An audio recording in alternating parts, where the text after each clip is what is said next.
Okay, going live. All right, I'll let you know. 3, waiting for YouTube page to respond.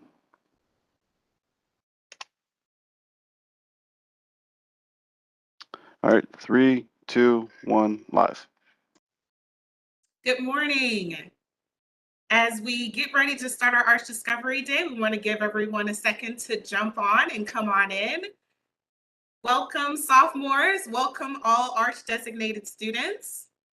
It is now 11 a.m. and we are going to get started with our opening session. So it is my distinct pleasure to turn it over to Dr. Peter Konworski, the Vice President of Student Life. Dr. Konworski? Morning, everyone. It's great to be with you today. I just wanted to provide a welcome on behalf of the Institute leadership, on behalf of Dr. Schmidt, all the deans, and the vice presidents. We're excited that you've started your sophomore year and you'll be beginning the Arch journey with us throughout the academic year. As you all know, we just finished the summer Arch semester for this year, this past week, Friday. And we're excited today to kick off Arch Discovery Day and have you join a number of colleagues from across campus who will help work with you over the course of your year. Just thinking, reflecting a little bit back on the summer, obviously the Arch is a great time for us to be on campus, to get to know the cohort of juniors as they prepare for their Arch away semester, for you to have time with your faculty, for you to prepare for your away semester, and for us to just get better connected with you with only one class on campus. So we had a great summer. We're excited for the fall and spring away semesters for the students who will, go off on those adventures this year. But we're excited to start with you this sophomore class and start to prepare and plan for the time you'll be with us throughout the spring as your preparation is unveiling, and then of course over the summer and into your away semester. So you'll hear a lot today. Experts across campus will prepare you. And we look forward to working with you. Don't ever hesitate to ask, raise your hand, send an email, get in touch. We're here to help. So Jade, I'll turn it back to you, but it's an honor to be with you all today, and welcome and congratulations. Thank you so much for that welcome, Dr. Konworski. And we are going to get started. So students, we want to welcome you again to Arch Discovery Day. And so here is a little bit about what we will be discussing this morning with you, in addition to all of the presenters, the panelists that you're going to hear from. So most of you have already completed your confirmations for this session, which include the YouTube link for you to view this live. The session will be recorded, and we will also ensure that it is available on the Arch website. We will be talking through the Arch at Rensselaer briefing this morning. We will be talking through financial planning and important dates. We will hear from your class dean. We will hear about semester away planning, and we will also do some panel and FAQs. We also will talk a little bit about some of the policies related to the Arch and the requirements and things that you can look forward to over the upcoming summer term. With that, I'd like to kick us off in discussing the Arch at Rensselaer. This is the requirement for all students who matriculate, undergraduate students who matriculate at the Institute. This is a requirement that begins for you the spring of your sophomore year with the Arch Exploration and Planning course. So all students who matriculate through Rensselaer have 3 requirements related to the Arch. It is the Arch course, the Arch summer, and the Arch semester away. And so really what we want to do is make sure that those things are coinciding with making sure students are prepared for the multifaceted challenges of the 21st century. And so by design, the Arch has built in 6 pillars of intentionality. And so all of you, whether or not you are familiar with these points of intentionality, this is what the Institute uses to guide its practices and to guide the assessment and the strategic goals and alignment of what our students are getting out of their Arch experience from year to year, and then taking that intentional data and making the necessary changes and upgrades and implementations where applicable. So the first thing is that the Arch is an acceleration of immersion in both your academic and professional worlds. So what that really means is after the students complete their sophomore year at the Institute, or your second year, this is when you're going to start your planning for the Arch summer term. And so what we're actually doing is beginning your junior year courses in that summer term. The next thing we want to talk about is the academic advising, the career counseling, and leadership development. Some of my co-presenters this morning are going to get into a little bit more detail and a more granular level of what you can expect related to those pieces. But academic advising starts when you first become a student at RPI, and that carries you through your academic hubs, but then it transitions over to your faculty advisors. And we want to make sure that the planning for your Arch summer term and semester away has some synergistic possibilities of what you'd like to do when you are away from the campus and what you will be taking while you're on the campus. The career counseling piece is going to be a very, very essential piece to the success of your Arch semester away, as all of you know. In addition to that, the leadership development component is going to be also a pivotal piece to ensuring that students are prepared for their careers after the 4 years of matriculation here at the Institute. The third point is the unique academic and co-curricular summer experiences. I'm going to talk about that, and I actually have an example for you of what that summer term is going to look like. A lot of students in their pre-submitted questions asked, what can I expect for that summer term, and what will my classes look like? So I'm happy to share with you today a little bit of what that example is going to be. So we talk about reclustering in the junior year across cohort disciplines.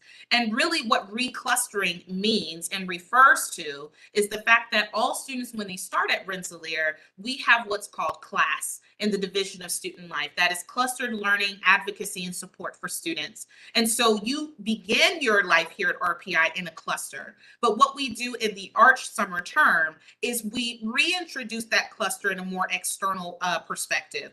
When you first come into the Institute, you're gaining a lot of valuable insight from an internal perspective and really getting your grounding as an undergraduate student. Once you get to the Arch summer term, we now have to start thinking externally and building your rapport with external constituents like networking, career center, making sure you're ready with professional development and anything in that regard. So we really do the recluster, so you reintroduce yourself to your peers, but in a more professional development environment. And these students are potentially going to be your new coworkers once you graduate from the Institute. So that reclustering piece is extremely essential. The more focused and meaningful engagement with faculty intentionality, that is due to the fact that you are the only cohort on campus in the summer term.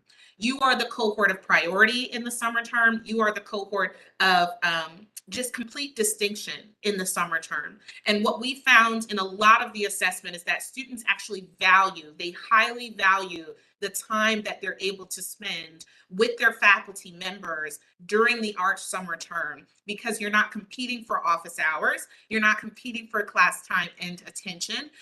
You also get to know your faculties on a much more intimate level outside of the classroom. We have different things like pop-up lunches, pop-up courses. Students are able to do trips with their faculty members. We've arranged for some of those. And so it's a whole different experience with your faculty members that students really come to learn and value after their Arch summer term. And the most important intentionality, I think, is we give students the opportunity to really engage in self-discovery, leading to intellectual agility, multicultural sophistication, and a global perspective. So taking that time away from the Institute really allows you to immerse yourself in what is happening in our domestic affairs, international affairs, and ensuring that you are being a part of that in your civic duty, right, as a professional, as a future professional in the field. And so the 6 points of intentionality is what we do in guiding our work and making sure that students understand how we assess the viability of what students are gaining from their Arch experience. Now, the cohort breakdown is another essential piece. This is where we like to show students exactly how they are going to continue moving through their years here at RPI. So you have 4 years to graduation.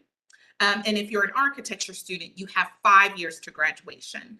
8 semesters of instruction and 8 semesters of financial aid, which is the traditional model for college going students. So in the first year, you were here with us. You started in the fall semester on campus with us.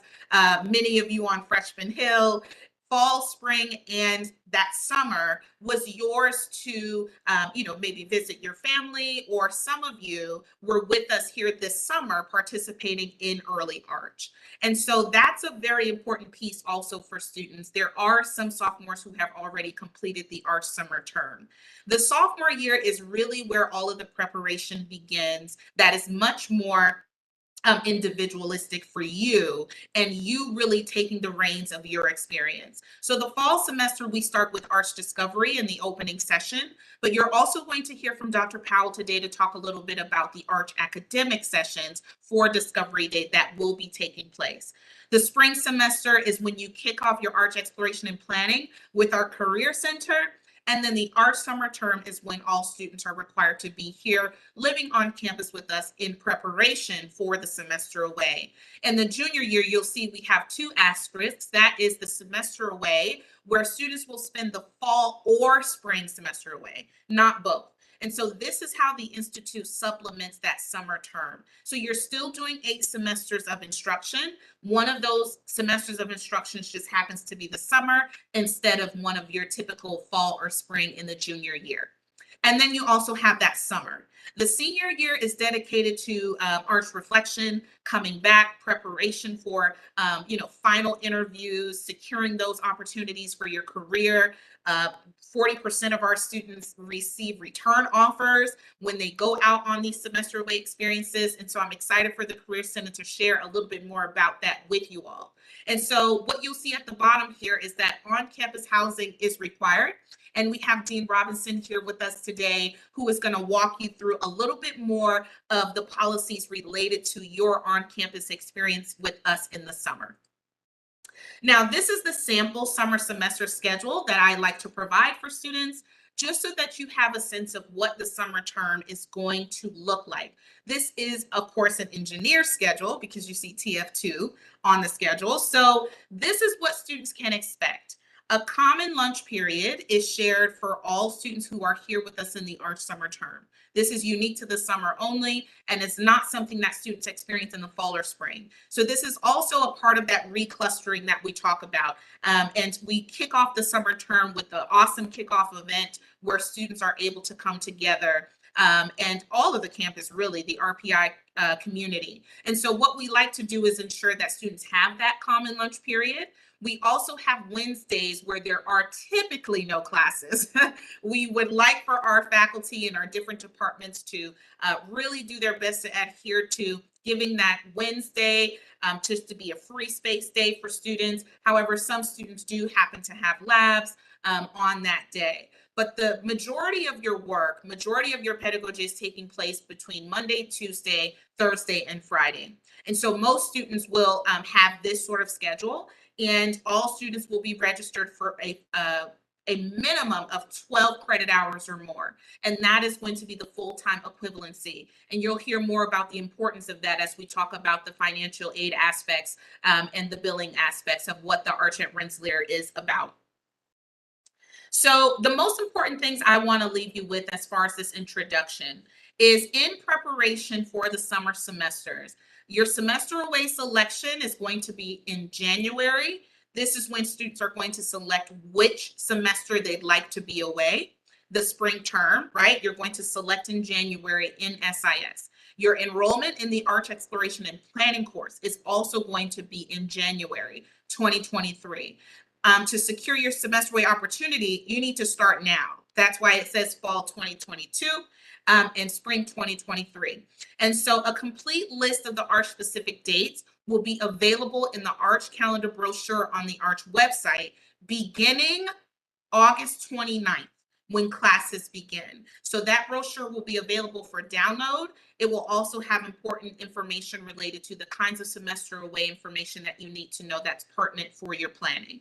And so without further ado, I would like to now turn it over to our first presenter of the morning, and that is going to be Christopher Oakley, our Associate Director of the Office of Financial Aid. He will be followed by Michael Radzaminski, our bursar in the office of the bursar.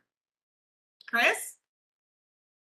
Great. Thanks so much, Jade. Good morning, everyone. It's a pleasure to be here with you all and to be the first presenter. I guess that's pretty cool as well.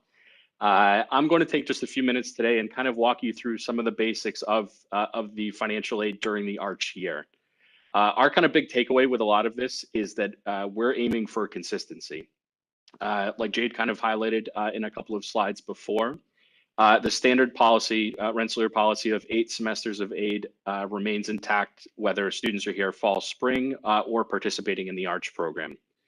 And it kind of breaks down, with the ARCH year, where students are enrolled in the summer, as has been highlighted, and then either the fall or the spring semester of that same academic year. So what that basically breaks down to is that students are receiving their, in most cases, receiving their standard year of financial aid, standard semester breakdown in the ARCH year. It's just kind of a different split based on your intended enrollment pattern. So the summer counts as the first term, and then whether you're enrolled for fall or spring, we'll kind of fill out the rest of that. The awards, as I mentioned just a second ago, the awards are generally the same year to year.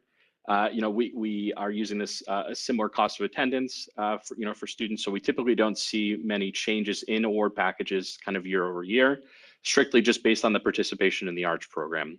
If a student had a change in status or differences that were reflected in the FAFSA, that could potentially have an impact on the aid that is being offered.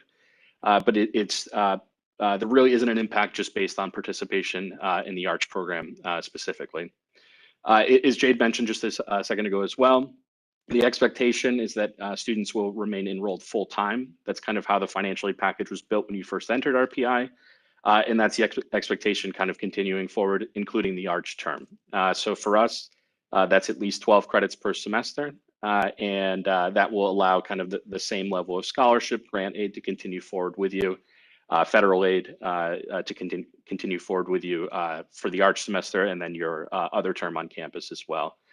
There are requirements with satisfactory academic progress. Again, that remains very consistent with your other time here on campus. There are certain academic minimums that you have to meet in order to retain eligibility for your federal financial aid, which could be work study, scholarship, grants, loans, those types of things.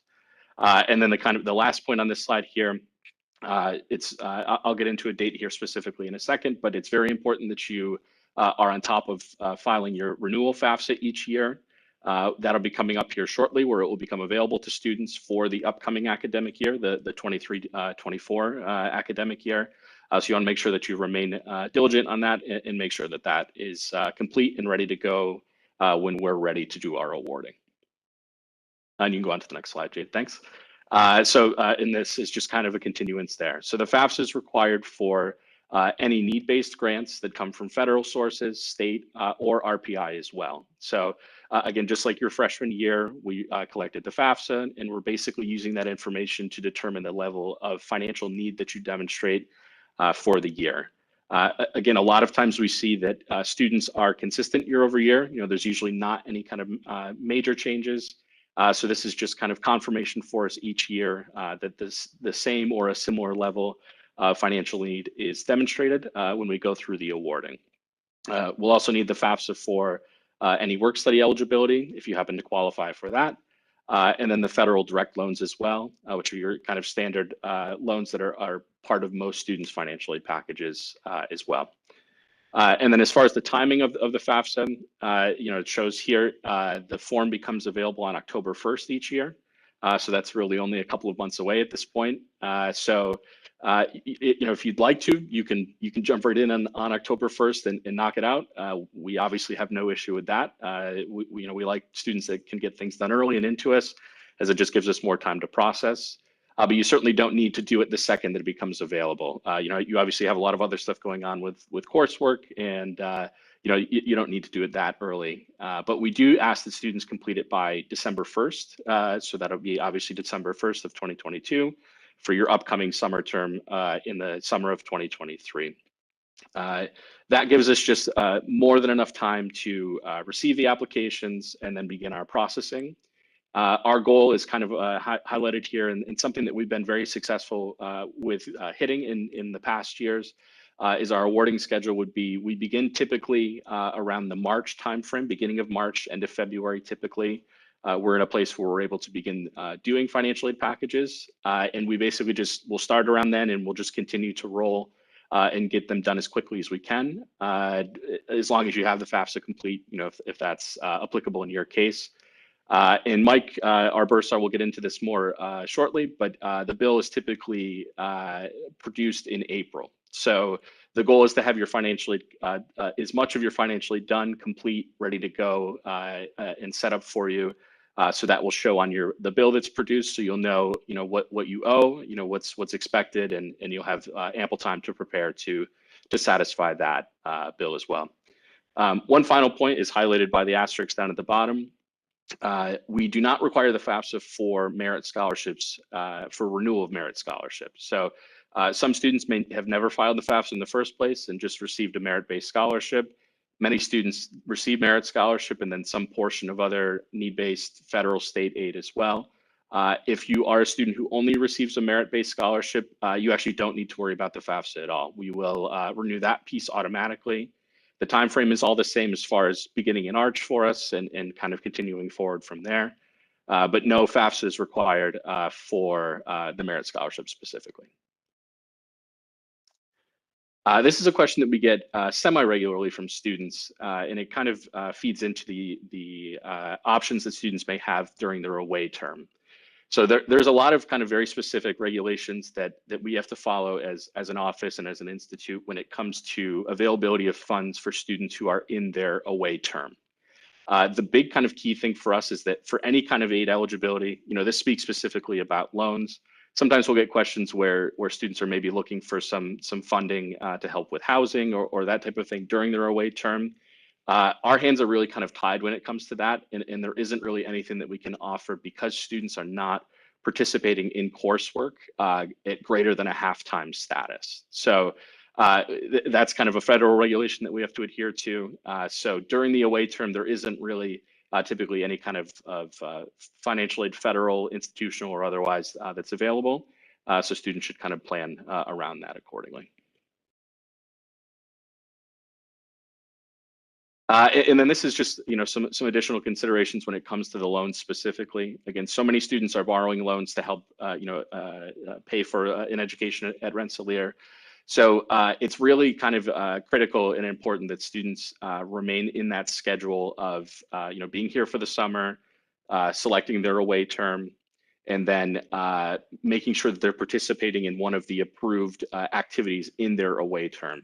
And we highlight this specifically here because there can be some kind of negative impacts on students if they don't adhere to that kind of pacing or scheduling, where with the federal student loans and even some private student loans and that type of funding, there's basically a 6-month grace period that's associated with those funds. And that the grace period basically meaning that you don't have to make payment back on that when you're not participating in academic activity. So the 6 months is typically, in most students' cases, they adhere to the schedule. They're here, kind of normally full time. That grace period would kick in once you left school. And in most cases, that's upon graduation. And it's intended to kind of give you a little bit of a leeway and some breathing room. Once you're graduated, you're hopefully, finding a job before you have to start making payments back on those loans. So it gives you a little bit of leeway there. So the important thing of keeping within the schedule is that we don't want you to start burning into that 6-month grace period early. And if you have, if we have a student, it gives us an example here of, let's say you were here for summer 23, fall 23, and then you intended to be away in spring of 24. If you were not participating in an approved experience in the spring of 24, and then you also were just not taking classes in this summer of 24, which is pretty standard in those cases. That's basically using up your entire 6-month grace period of that loan, meaning that would go into repayment probably around the time that you'd be looking to come back into school. And obviously you still have a good chunk of academics to complete before you're really planning to be complete at RPI. So you obviously want to avoid that. There is in-school deferment in those cases, but there's some additional paperwork that goes along with that, and some steps that you need to complete to kind of secure that, which is doable, but just kind of causes an extra headache on your side certainly, and then even on our side as well. So it's best to kind of stick to the schedule. Like I've mentioned, ensure that you're participating in those approved activities. That should allow, you shouldn't really see any kind of disruptions or early repayment or anything like that associated with any loans that you've borrowed with us at that point. And then my final slide here is just some information, that you all can, screenshot or take a picture of, hold aside for now. But this just is some basic information about how to reach us, some resources that are on our website, and then a breakdown of our staff and how we kind of manage student accounts at our level. So, our website here, that brings you right straight to the Arch page on the financial aid office's website specifically. There's a lot of good resources there that I'd encourage you to check out. I think we have some FAQs and things up there as well that you can kind of navigate through. And then obviously phone and email. This just like a lot of other places on campus, it's a very busy time for us, and our phone seems to be kind of ringing off the hook. But certainly, please reach out to us if you have any kind of questions, concerns about Arch specifically. Again, the names down at the bottom there are our assistant director staff, and we basically break out our account management, student management based on your last name. So, that's kind of how it's broken out here. But certainly anyone on our staff is more than willing and able to help with any kind of questions, point you in the right direction, provide your resources, whatever you may need to kind of help navigate this process and prepare for your Arch summer next year. So with that, that'll wrap it up for me, and I will pass it over to Mike Redmitsky, our bursar. Hi, everyone. Thanks for joining us today. I appreciate the opportunity to speak with you. I'll briefly go over your student account and your tuition bill with you. As I'm sure you're all familiar with, everything is contained within SIS. And when you visit your account in SIS, that is a real-time interface with your student account. So it will tell you anything that has already happened, whether it be charges on your account, payments that have been made, those sorts of things. Now, when we send a statement on a monthly basis to you, that is a snapshot as of the day the statement was generated. So basically, if for example, in this fall semester, we billed on July 5th, I think it was. So we sort of take a photo of what your student account looks like. We send it to you. It shows any of your aid or loan package that is available to you, and lets you know what may be your responsibility to pay out of pocket. So there's often some confusion as to why those two things may be a little different, and that's why. Our billing schedule is typically the first of the month. So we do that. Fall bills usually generate first week of July. The spring bills generate the first week of December. And the summer bills, where your Arch would be, those would be first week of April. It sort of depends on where the calendar falls, the exact date. But they're all typically going to be due a few weeks after the bills come out. Okay, if you could go to the next slide, please, Jade. As far as payment types that are accepted, you can use ACH payments, which is where you would provide your routing and account number for your bank account. Or you could use a credit card if you like. There is a fee associated with the credit card payments, so you may want to defer on that if that's something you're not interested in paying. It is an additional charge on top of that. We do still take paper checks. We have people that drop them off, mail them in. Lots of students have scholarships from outside of Rensselaer that come in, and we credit those to your account as they're received.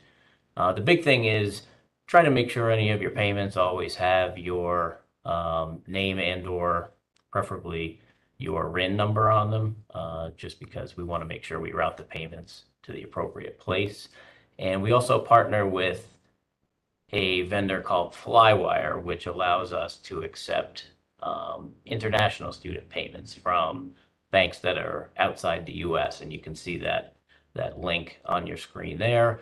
When you sign into your SIS account and you navigate to CashNet where you'd make any payments, that link is there for you if should you need it.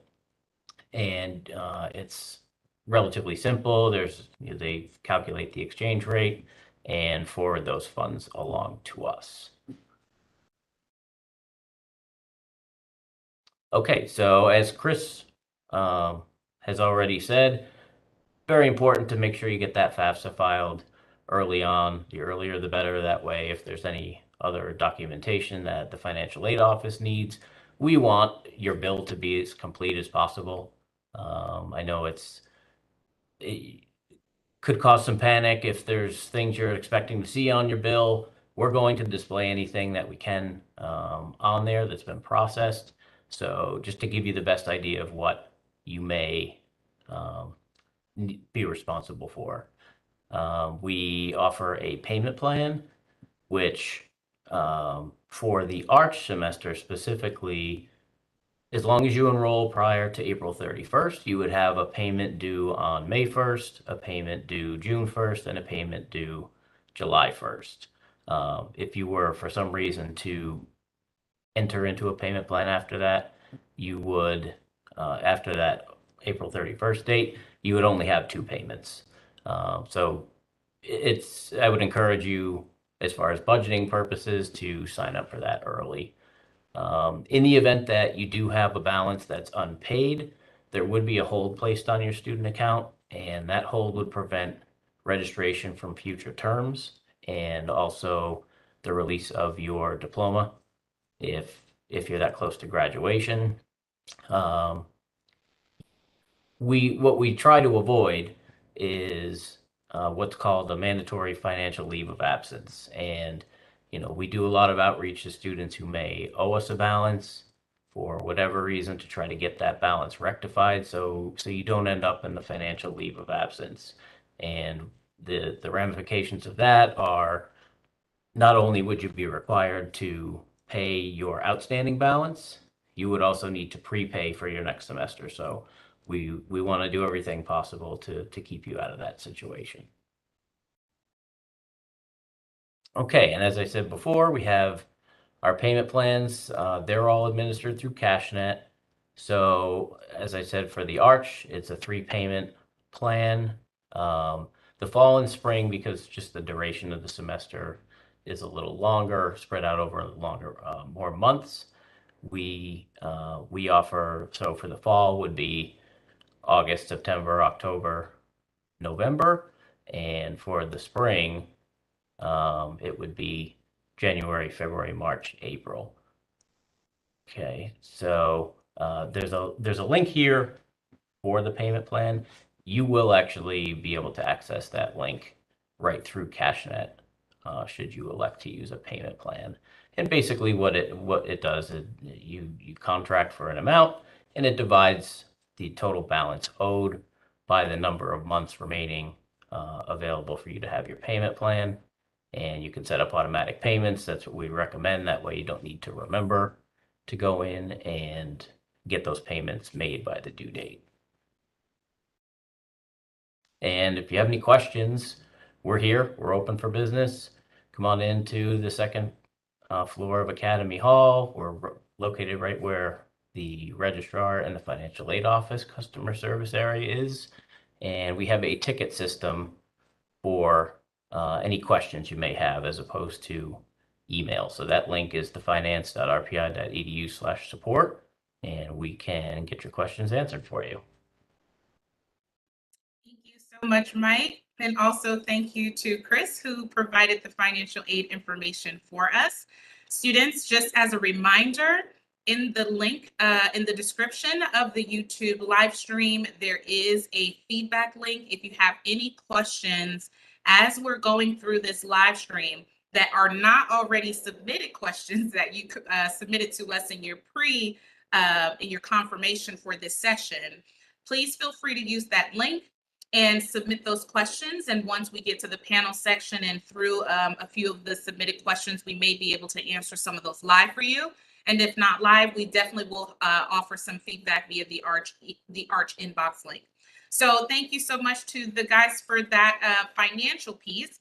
And so now we're going to move into residential planning and the necessity around residential planning. And so at this time, I would like to turn it over to Dean Shelby Robinson. Hi, everyone. My name is Shelby Robinson. I'm one of the Associate Deans for Residential Commons here in Student Living and Learning. So we'll go to the next slide and we'll go through some points here that you all need to know. So the biggest one is that you are required to live on campus for your Arch summer. So after your sophomore year, you will go right into Arch summer a few weeks later, where you will spend the summer before your junior year here on campus. And that is a requirement for you to be here. I want to make clear that even if you are a Greek student, so basically you are in a fraternity and sorority and living in that fraternity and sorority house during your sophomore year, you will then be required to move back onto campus for the Arch summer. That process, we'll be sending out applications really towards the end of fall, beginning of spring, for you to start selecting your housing, picking your roommate groups, and deciding who you will live with during the summer.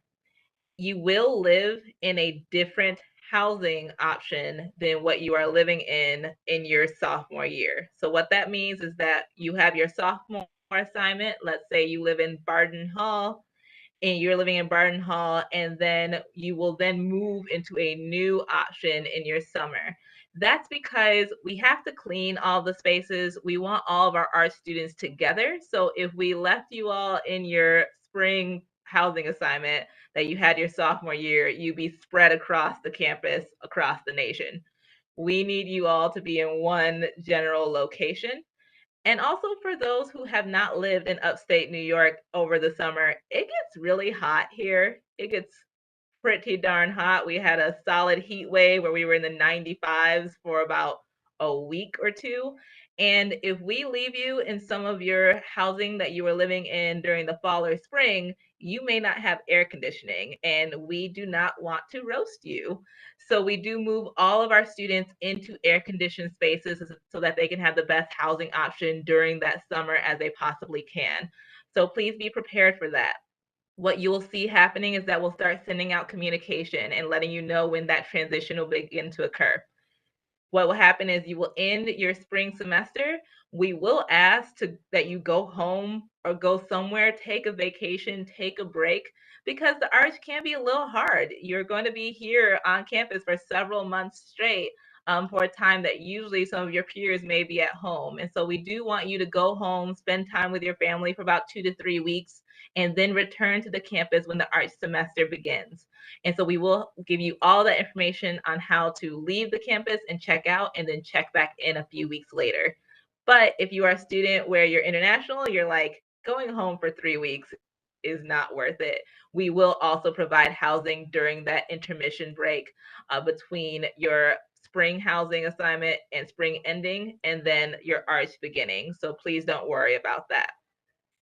So for housing accommodations overall, if you have an accommodation during your freshman and sophomore year, so you've been approved for something like a single room, you have been approved to have air conditioning, you've been approved to have no carpet in your room, that will all carry on into the summer. So you do not have to worry about that. If you have not filed an accommodation and you need one, let's say that you were new to the campus for some reason, then you'll need to submit that as soon as possible. And if you want a housing accommodation or housing waiver, submit it as soon as possible. Typically, the due date for the summer for your housing accommodation form is in February. So I highly recommend that fall that you're here, that you start beginning to plan those things. So that means going to doctor's appointments to get doctor's notes, talking to anyone that you need to work with, working with Disability Student Services to get all of that done so that you have it set. And by February, March, you have everything set and straight for that summer. I know it's early. I'm just asking for that planning ahead, because particularly what we see get students behind on their housing accommodation forms are the doctors. Doctors take forever to get the information that you need, those written documents to us. And so I highly recommend you get started on that early. For the housing waiver piece, getting the housing waiver for the arch housing is a bit rare, I will be very honest, because there is that requirement that we are telling you now exists. And so we definitely say, if you have a reason for why you would like that waiver and you would like to run it by us first, you are welcome to reach out to the Office of Student Living and Learning or Disability Student Services to discuss whether or not you are kind of a candidate for the housing waiver.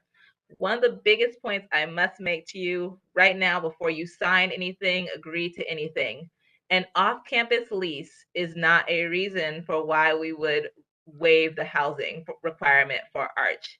For juniors and seniors, it is you do not have a housing requirement for the school year, and so typically we see students start to move off campus for their junior year. Please do not get a lease for that summer before your junior year, because your housing will not be waived, and then you'll be looking at responsibility for a contract off campus and a contract on campus. And that is a really big financial pull to have going into your junior year. And we ask that you do not do that to yourself. And I'm telling you now that if you sign an off-campus lease, it will not be a reason for why we would waive your housing. And so your housing would stand as is. So please be mindful of that. If you are wondering if something could possibly give you a housing waiver for some reason, whether it be medical or mental or anything like that, please just talk with us first. We can give you kind of an idea of what maybe we would be looking for and what kind of documentation you could provide. But please don't commit to something before you've spoken with us first about it, because we don't want you to have that struggle on top of all the many things that you're dealing with from classes and friends and all types of things. You don't want a financial burden as well. So then after the art summer is done, you go into your fall semester. Either you're going to be fall away or you're going to be fall on campus. If you want on-campus housing, it is available to you. So housing for our juniors and seniors is available. It's just limited. Because we see such a huge group go off campus, we have dialed down the housing that we would have for freshmen, for example, where we have to house all 2,000 of them, to our juniors where we're like 500 is great, maybe 1,000. We'll have about 1,000 beds maybe set aside for our juniors and seniors. So if you want to live on campus, you should submit the housing application right away. That comes out during the spring semester. Please do not wait until the last week of August to reach out to us saying that you need housing. It happens every single year. We do fill up by mid-August with our junior and senior housing. And so we don't want you trying to figure out last minute housing option. We do recognize sometimes things fall to the wayside. We do recognize that sometimes unexpected things happen, and we will try to accommodate the best that we can, but please plan ahead. So if that means an off-campus lease, go for it. If you want on-campus housing, please fill out the application and look for it. You living on campus in the Arch will not tell us that you also want housing for the fall, because the Arch is a requirement. You're supposed to be here. The fall is not. And so we have so many students who wonder why they don't have housing because they have Arch housing. There must be an application. You must notify us. And then if you are fall semester away, but you want housing in the spring, you can also apply for spring housing in the spring before that year. So if you are looking for spring housing, for example, those who are going to be in spring 2023, who are going to be here on campus, they applied for housing in spring 2022. So we will send you all that information so that you can do that early, so that while you're away, whether you're in another country, another state, wherever you are, you know that you have housing security for when you return to RPI. So we can have that all set up for you, and we send out all that information to your RPI email while you are still here on campus. So please continue to monitor that, and please continue to think ahead as much as you possibly can. I know you have a lot to think about, but please try with us, and then email us if you have any questions, and we'll work through all of that with you. Thank you so much, Dean Robinson, for this very in-depth overview of the housing requirements and accommodations. And students, just as a reminder, if you have additional questions for Dean Robinson or student living and learning in general, please reach out to them at reslife@rpi.edu, and they will be happy to field your questions appropriately. Thank you so much for that, Dean Robinson. And we are going to move to our next dean, which is the sophomore class dean, Caitlin Newsham, who is going to share with you a little bit about the class dean role and the support that she provides. Caitlin? Good morning, everyone. It's great to be here with you today. You may have even seen an email I sent out earlier this summer to introduce myself. Again, I'm Caitlin Newsham, and I am your class dean from now until you graduate from RPI. There's a number of roles that the class dean fulfills to support students. These are the same every semester. So it's the same this fall and spring semester, and it also will be available support for you during your Arch summer term. The first is academic and personal mentoring. So whether you have some sort of academic goal or something in your life, just on your own that you're trying to work through, if you want some help with trying to figure out a plan to achieve that goal, and maybe resources that you might want to be using to do that, I am a person who can always, help you with that journey. We also do a lot of student intervention and cross-campus collaboration around that intervention and support. So sometimes that could be, something that is academic in nature, something that you're struggling with. You all know that this is a very difficult school to be at, and sometimes that can require extra support for you to be able to navigate that. So we work very closely with the counseling center on campus, as well as your faculty, and can really just help to coordinate that support for you if you need different resources to be able to help you, or perhaps are going through maybe a personal crisis or something that is impacting your academics or other aspects of your school life.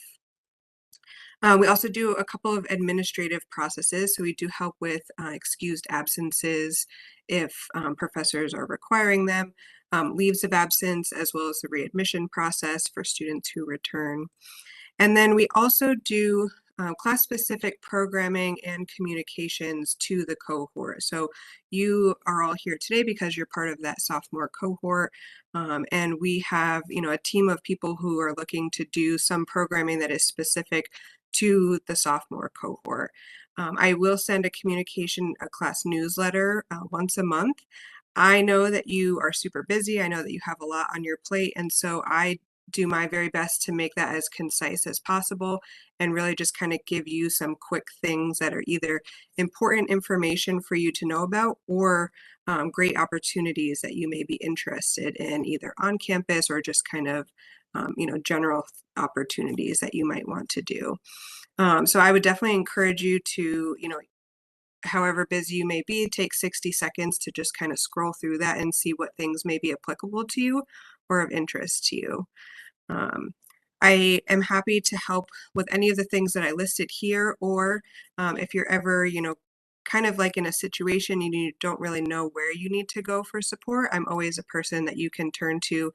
And even if I'm not the person to directly address whatever your concern is, and I can always kind of help you to navigate where you need to go for that. So we did provide my email and phone number here. We also have a pretty active Discord server where all of the class deans and our Dean for Student Success are on. So if you have something that's kind of, just like a general question, not something that really needs some more in-depth attention for you, but just, something kind of general, feel free to use that. We do have students from all cohort years that are on there. So sometimes even upper class students, can help you to address concerns that you have, but feel free to use that as a space to contact us as well. Thank you. Thank you so much, Dean Newsham. And if you have any questions, please just go ahead and screenshot this page so that you can get in contact with Dean Newsham as soon as you can. And she'll be with you from your start till graduation. So please feel free to reach out to her. Our next and final section before we go into the panel is our planning for the semester away.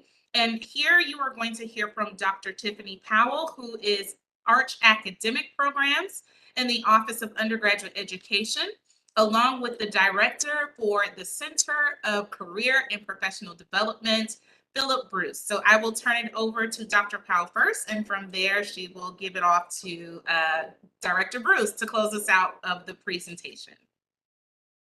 Thank you so much. Good morning, everyone. Glad to be with you. And so I'm just going to just take a little bit of time just to go through the various semester away opportunities. You'll notice first that all of the opportunities begin with ILE, and ILE stands for Individual Learning Experience.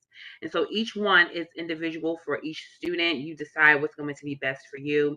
The first thing I want to say about that is to consider a variety of options. Consider more than one. I know that there may be one that you want to specifically look at and want to kind of focus your attention. In many cases, that's the internship or co-op. But in the event that you're not able to secure the opportunity in the way that you would like, there are so many other viable opportunities for you.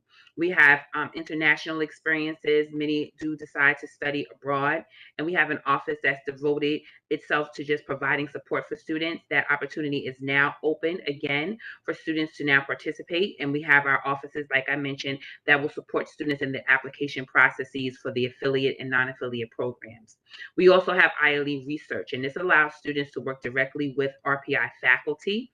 You can have an enriched experience where you are working closely with one of your own professors or maybe another professor on campus.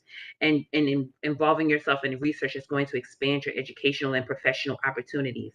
In the event that you find a research opportunity that is not connected to your RPI faculty, there we will direct you to work exclusively with the Career Center, CCPD. And so you can always get in touch with me at OUE in the Office of Undergraduate Education, and I will direct you on how to really secure that off-campus research opportunity. But in the event that you have one that is on campus or working with a professor on campus, I will be able to direct you on how to provide the steps for securing that opportunity.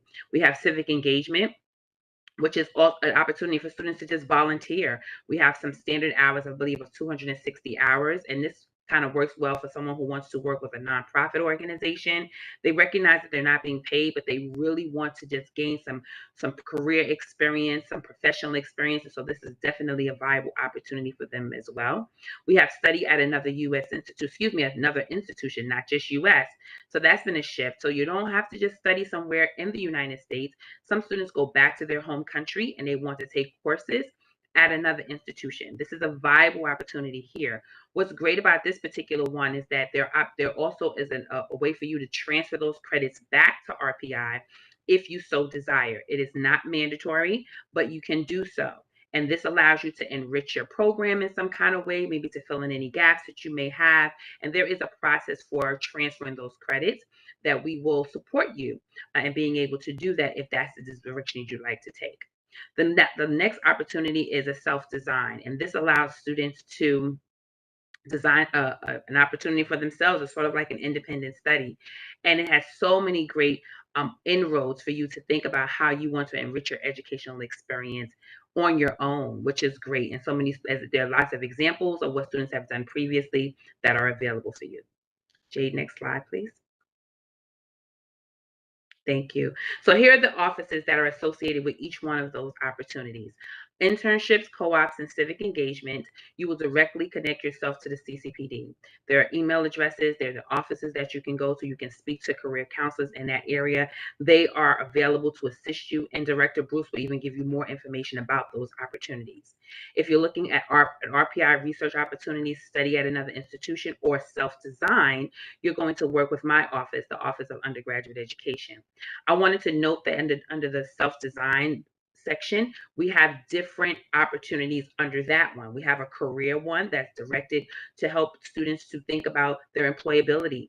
how they can be enriched in that experience. We have leadership. Are you thinking about what your leadership styles are, how you can be enriched as a leader, not just here on campus, but beyond the campus once you are employed at a particular company? We have a sports management one that is directed by our athletic department. And then we have the traditional self-design, which is the one that you design on your own for yourself. You have to identify some goals that you want to pursue.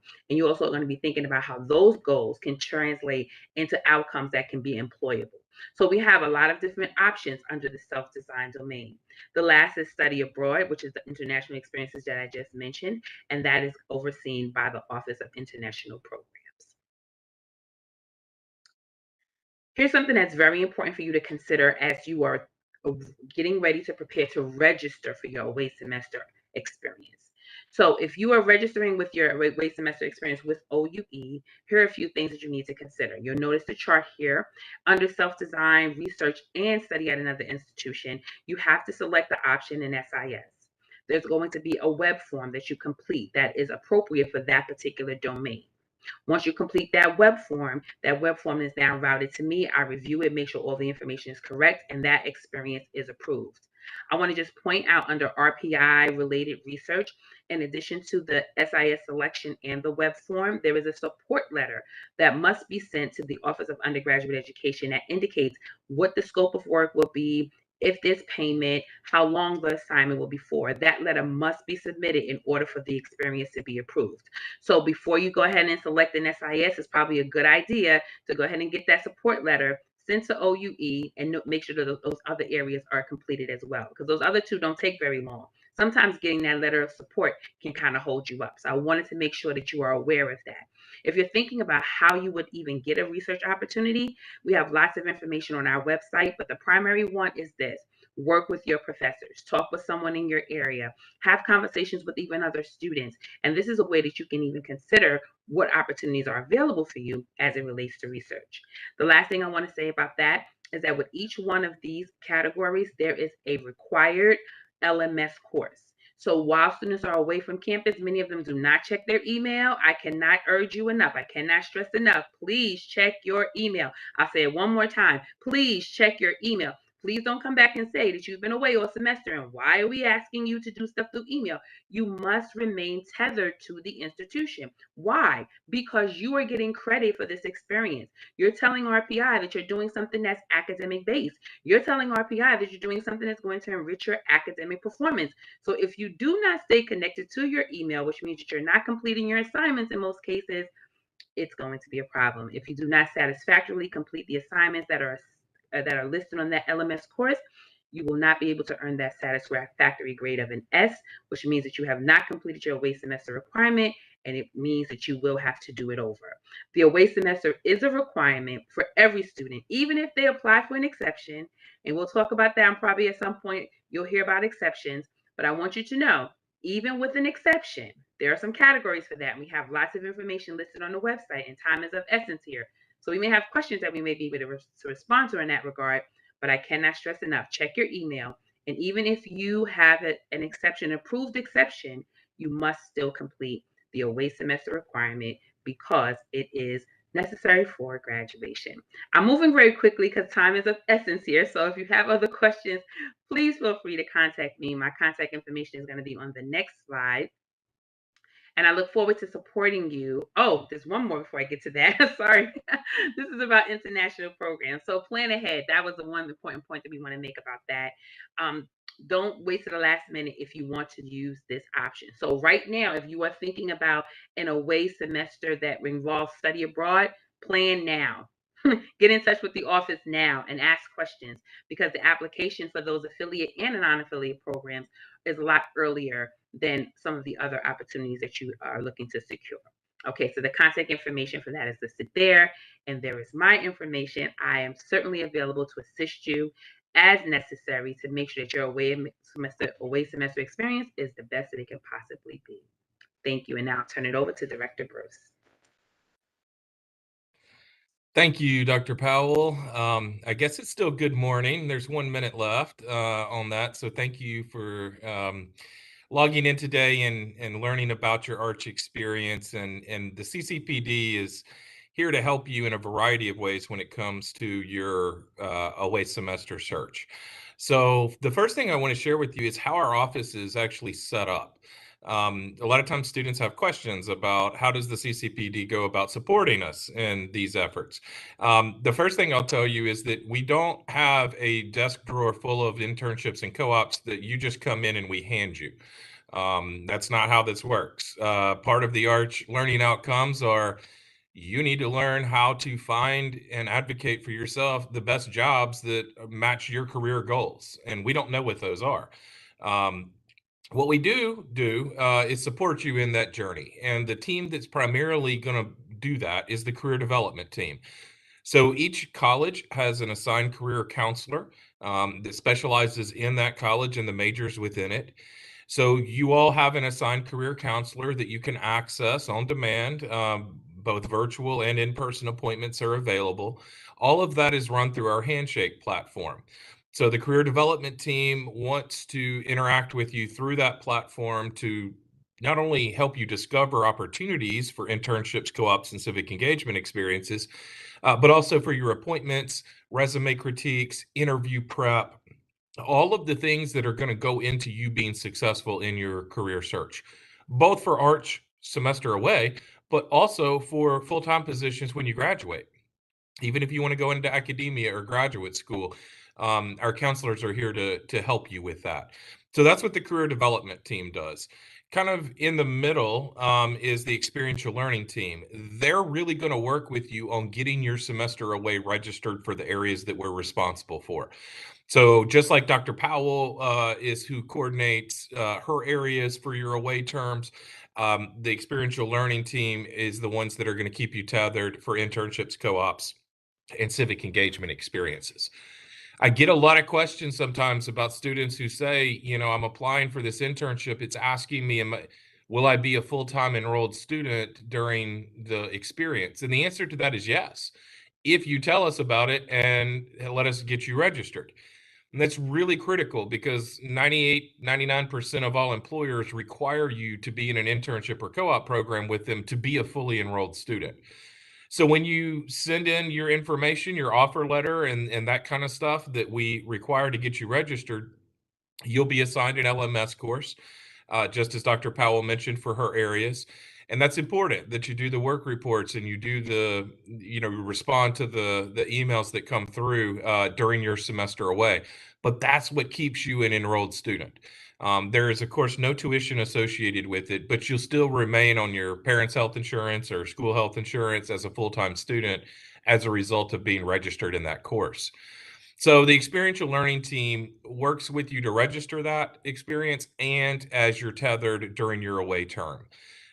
They will also help you make the most of that experience by providing you with some developmental opportunities to understand what you're learning in those internships, co-ops, and civic engagement experiences. How can you then take that information and speak more broadly in a full-time interview in the future?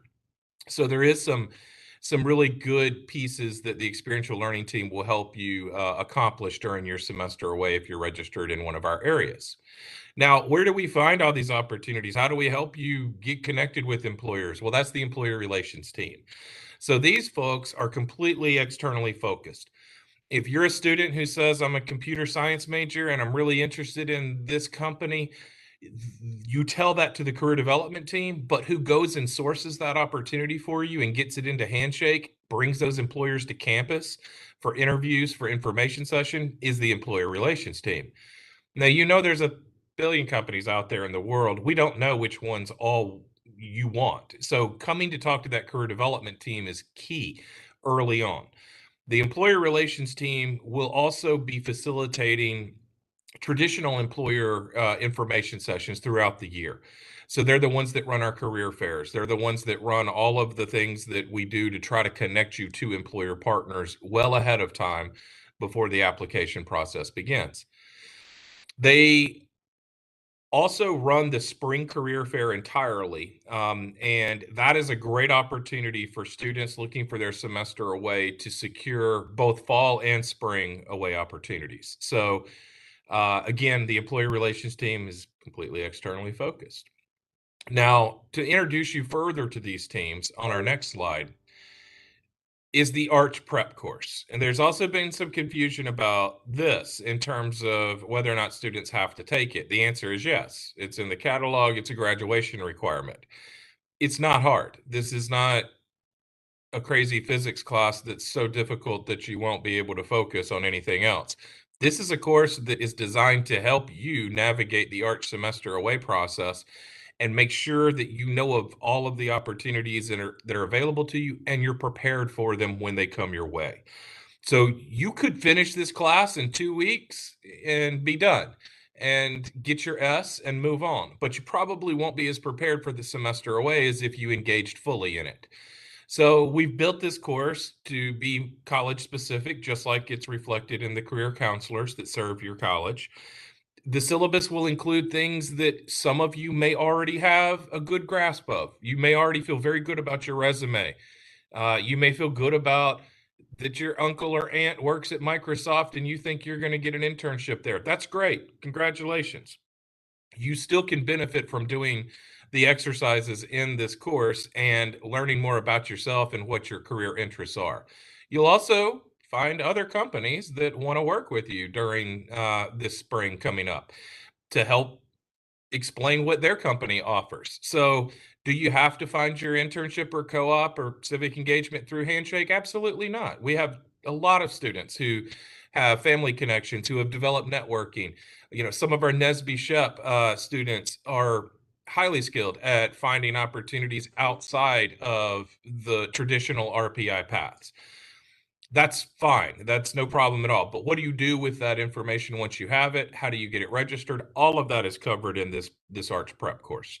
If you think you've got an opportunity with NASA during the summer that you're supposed to be on campus for Arch, this course will tell you how you go about applying for an exception to the program. Those are the kind of things that if you put time and effort into this course, you'll be successful. Now, you don't do any of that. Let's say you don't log in once. Well, guess what? You're going to be registered for this again spring 2024.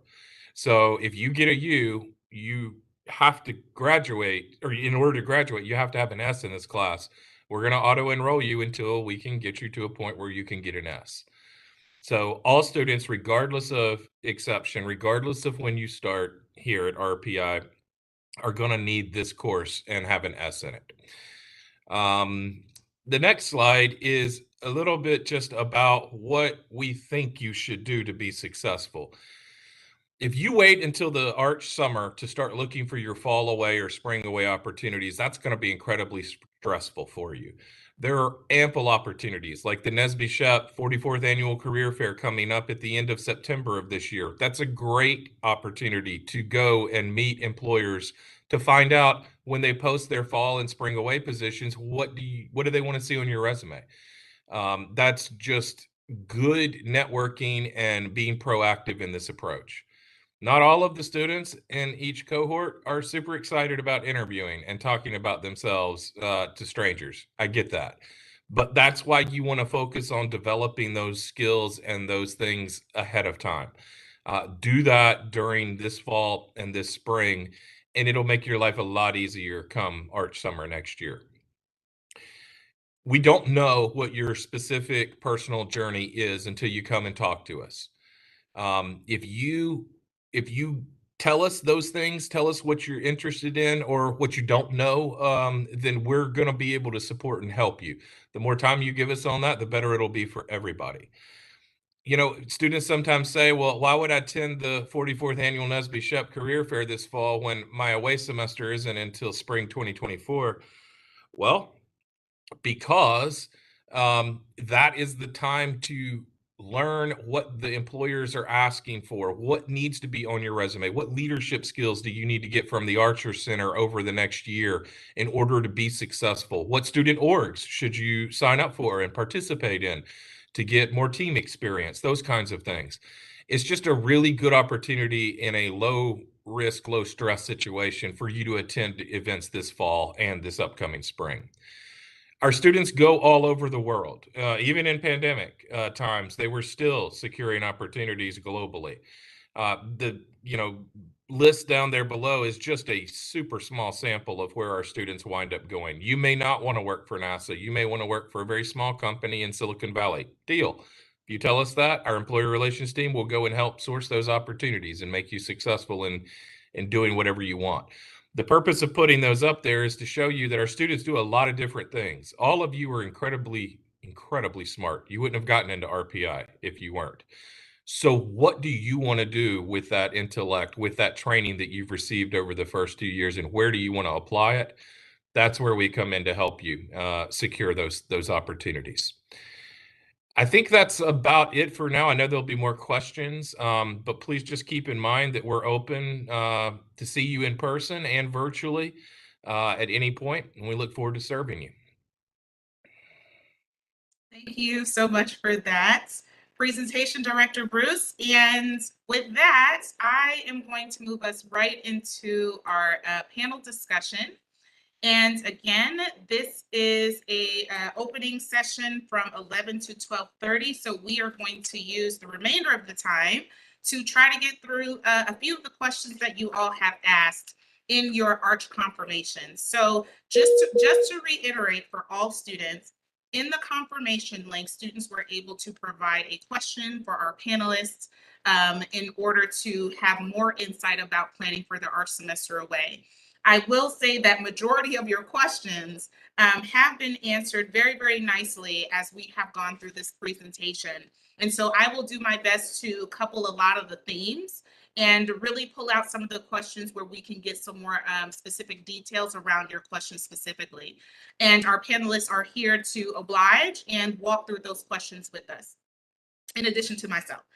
So we are going to jump right in. I'm going to start with our Bursar's office and our financial aid office specifically. We have two related questions that we can just try to plow through, one first and then the next. So for Chris and Mike, the student's question is, how does the cost of the ARCH semester compare to a standard fall or spring semester at RPI?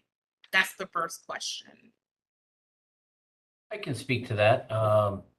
So the tuition and fees for the ARCH semester are very similar, pretty much the same as they would be for a fall or spring semester. The exception to that would be health insurance would not be charged, because if you were here in the spring, you'd still be covered through the summer term. But you would expect similar charges. If there's any increase in tuition and fees as voted on by our Board of Trustees, then that would take effect with that summer term, because our fiscal year starts with the summer term. Thank you, Mike. And Chris, is there any comparatives or differences between fall and spring as it relates to their financial aid? Yeah, it's in line with what Mike was just saying. It's pretty much the same thing. As Mike just highlighted, the summer from an aid perspective as well kicks off a new academic year, a new financial aid year, in other words. So we use the FAFSA for that upcoming year, and that'll cover you for the summer and then either the fall or the spring. But yeah, your aid, because the cost is so similar, I think there's maybe a bit of a reduction in room and board costs because it's a shorter term over the summer. But generally, it's approximately the same.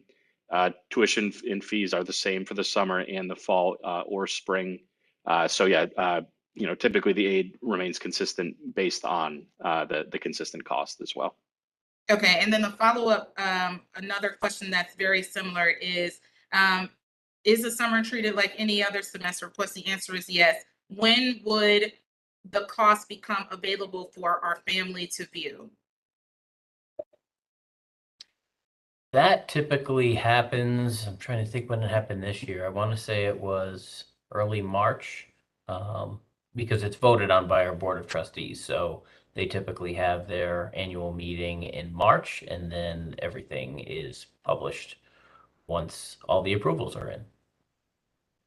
So we're just going to say March. Oh, go ahead, Chris. Yeah, sorry. I was just going to add that assuming you've done your FAFSA and you've turned in any other kind of documents that we need in financial aid or that Mike may need in Bursar, you'd see directly on your bill that was produced at the beginning of April as well. So that would show you, your individual charges for the summer term. And then a final question that I think is relevant, not necessarily, I think we may have multiple people to chime in on this, Caitlin as well. What if a student's financial situation or other situations, holistic, et cetera, forbids them from taking a semester away? Is it difficult to fix this? Who should I talk to?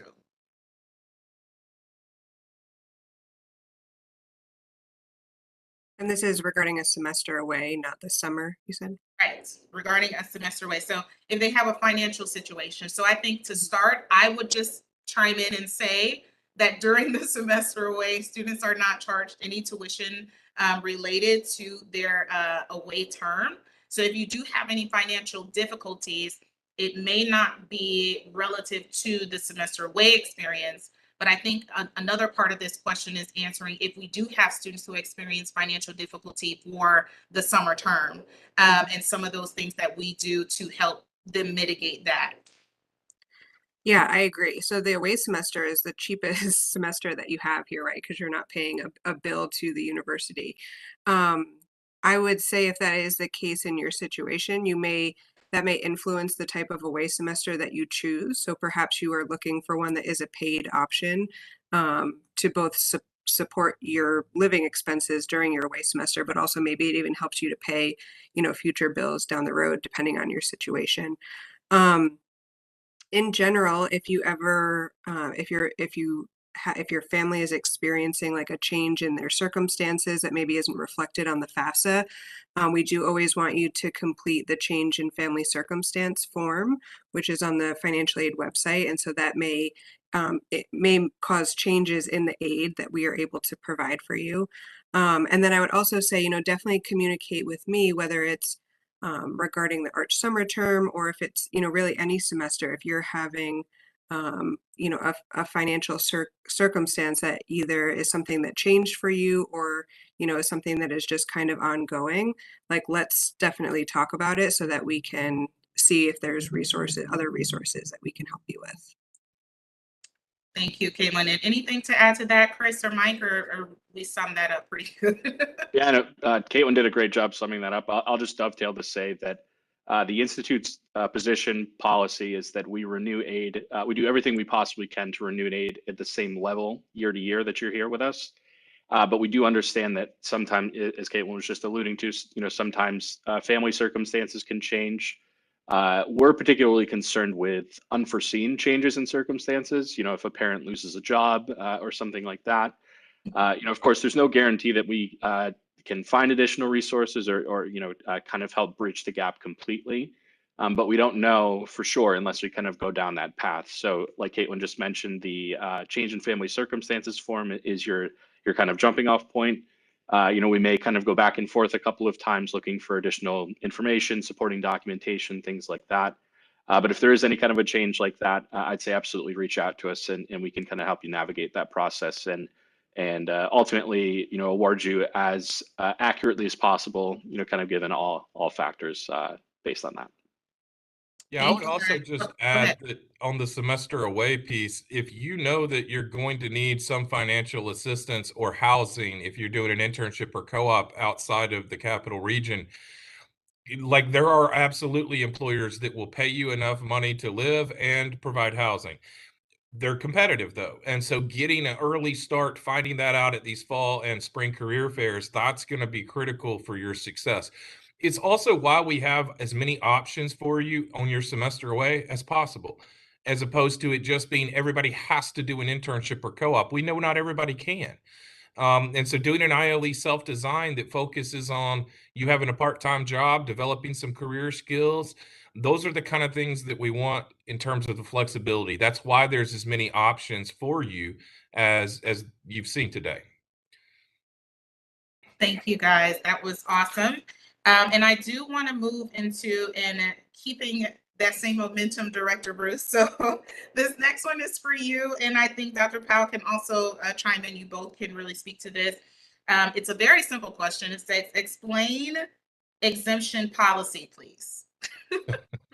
Simple question, not necessarily a simple answer. Right. So from my perspective, you know, we know that RPI students are incredibly talented, as I said earlier. We know that you're going to get some experiences offered to you that are truly life-changing. So as a result, we have a pathway for you to not participate in the required Arch summer experience if you receive a truly life-changing internship, co-op, or civic engagement opportunity. So that's from my perspective. Dr. Powell can tell you about the other possible exceptions to the program. But for us, that process opens in January. We need to know if you're planning on requesting an Arch exception. And just like Shelby mentioned from Residential Life, if you want to talk to us this fall because you got something but the forum's not open yet, to just see if that would qualify, we're happy to help you with that. Historically, 10 to 12% of each Arch cohort will receive a career-related exception because 10 to 12% of our students are doing phenomenal things. If your Uncle Randy has an opportunity in New Jersey in his home garage, that's not going to qualify because Uncle Randy can do that for you in any semester away. What we're really talking about here are experiences that you just would be really detrimental to your career if you didn't take advantage of it. That's why we have that option. It is not a get an internship, get a co-op, get out of Arch. That doesn't exist. And you're going to frustrate yourself, your parents, and your own timeline if you approach it that way. However, like I said, you get an opportunity that is truly life-changing. We'll do everything we can to work with you to make sure you're able to realize that.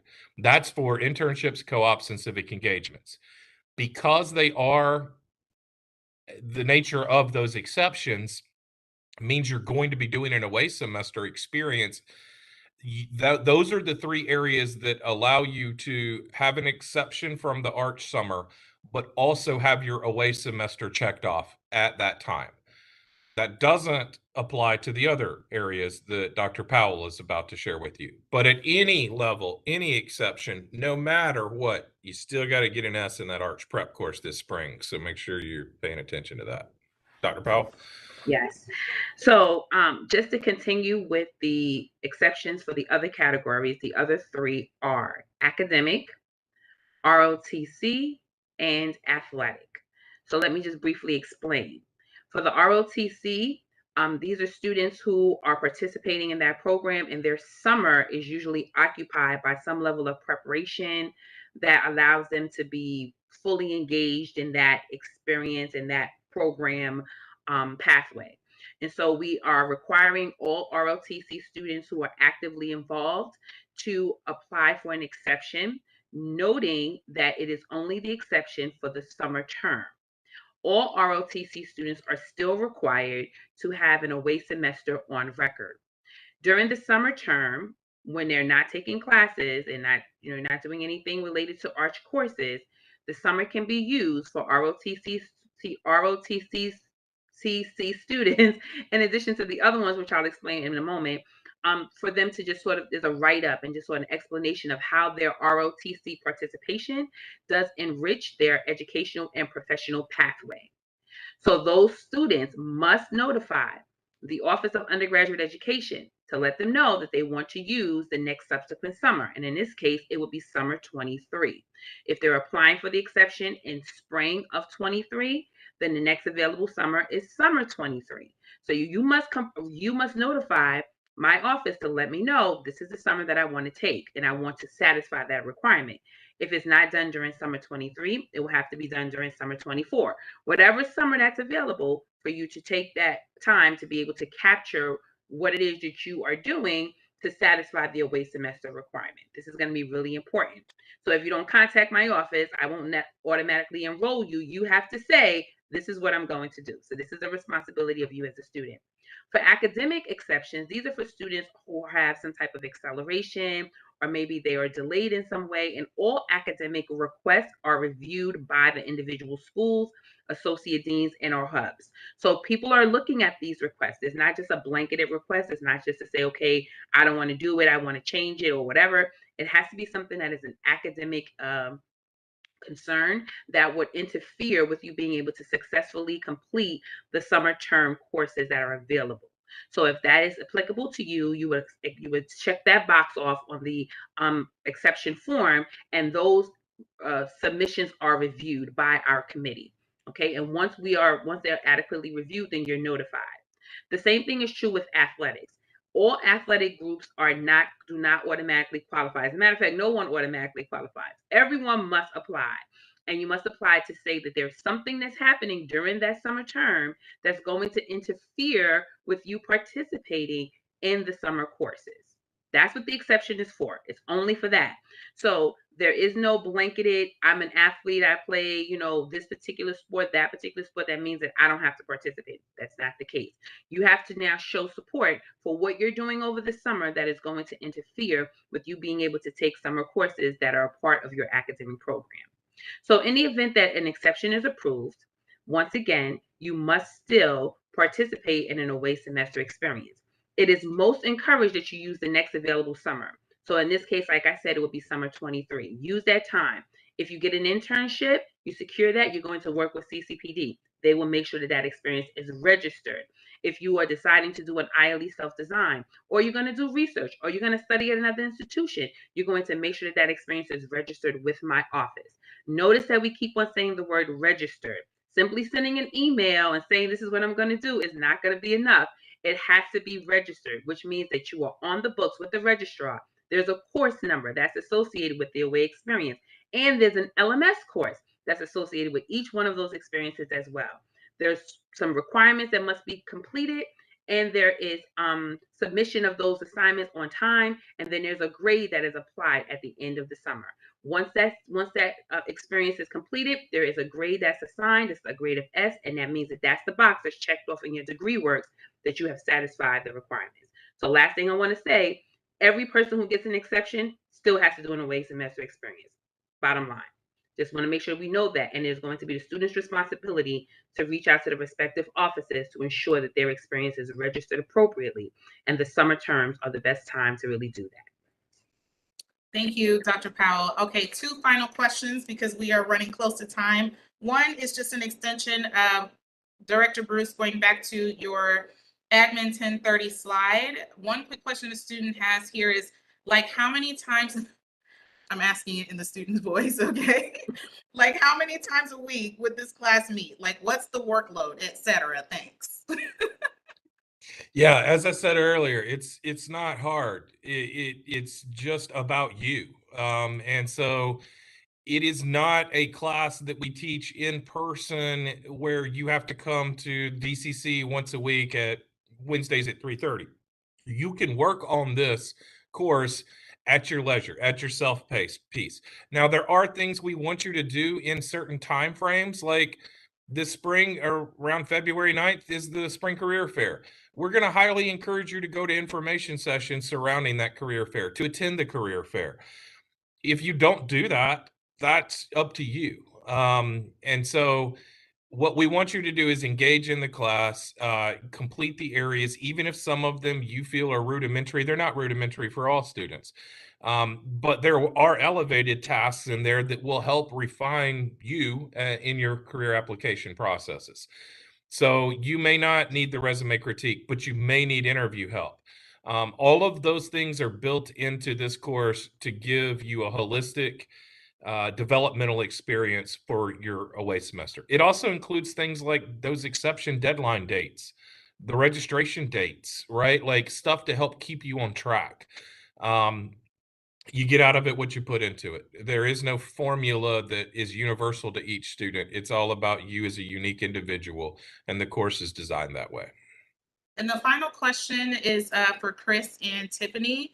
If a student decided to attend a school abroad and study abroad program, how will financial aid be calculated for me?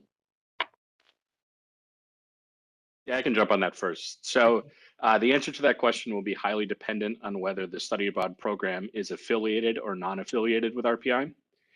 If it is an affiliated program, it's basically treated as if you were on campus from a billing and an aid perspective. It would be you'd be eligible for all of your RPI sources of aid, scholarships, grants, anything that may be applicable, as well as any kind of federal or state aid as well. The one thing to keep in mind with that, though, is that it kind of goes back to my one of my earlier points of the 8 semesters of total eligibility.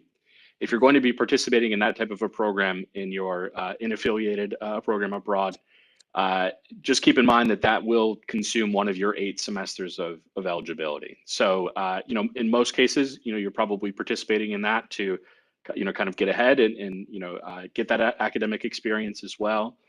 So as long as it wouldn't, you know, kind of hurt you down the road, you know, where you'd be maybe experiencing a shortfall in aid because of using up that term to study abroad, you know, there typically isn't really any kind of an issue there. The one thing I'll mention that kind of an outlier to that would be just like housing charges.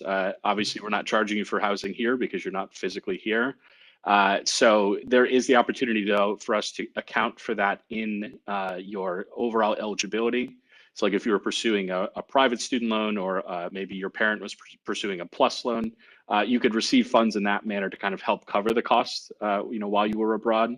But that, you know, that's kind of dependent on the circumstance, of course. And if it's a non-affiliated program, there are limitations in the types of aid that students can receive. If it's non-affiliated, you'd have to work with our office as well as the equivalent of a financial aid office for the institute that you were attending to establish a consortium agreement. And that would basically be an agreement established between us and the other institution and would allow you to receive any federal aid eligibility for that term, assuming you were enrolled in 6 credits or greater.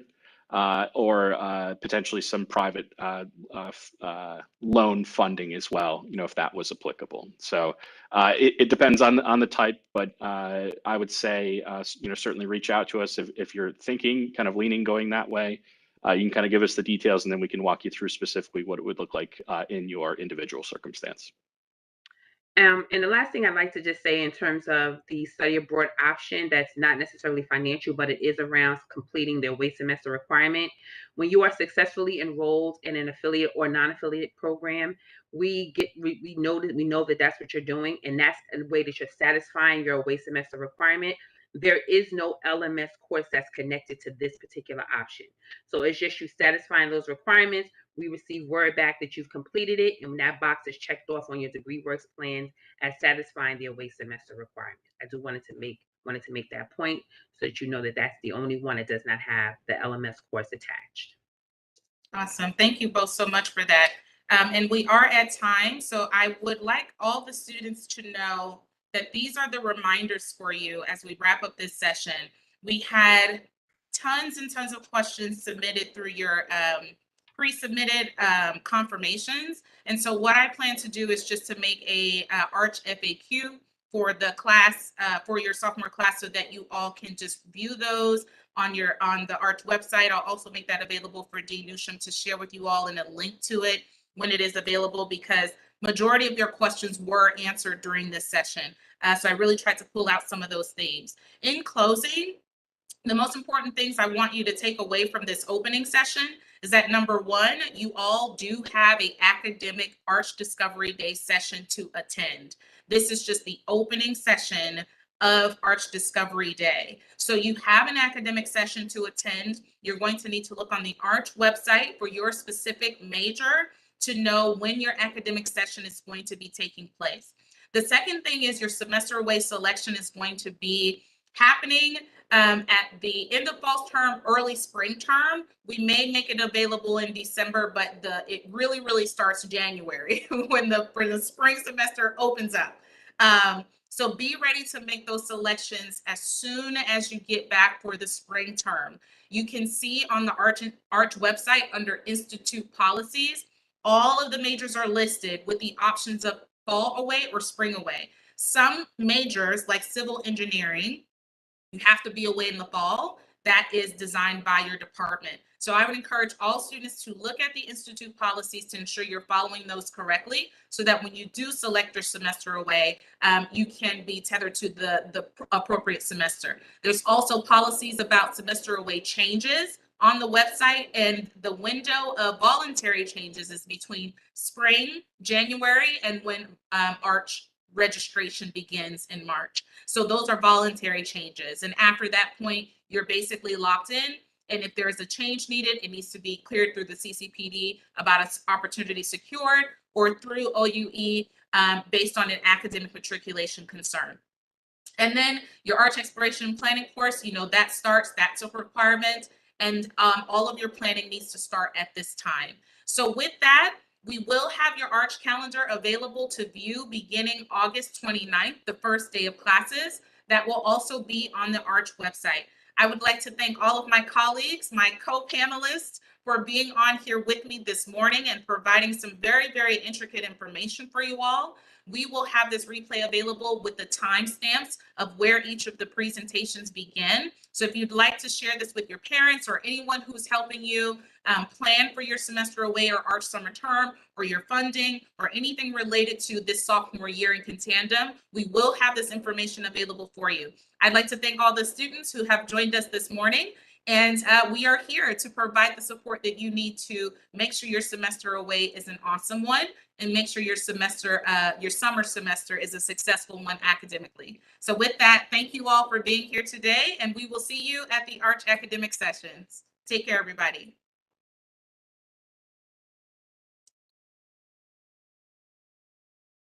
Stream ended.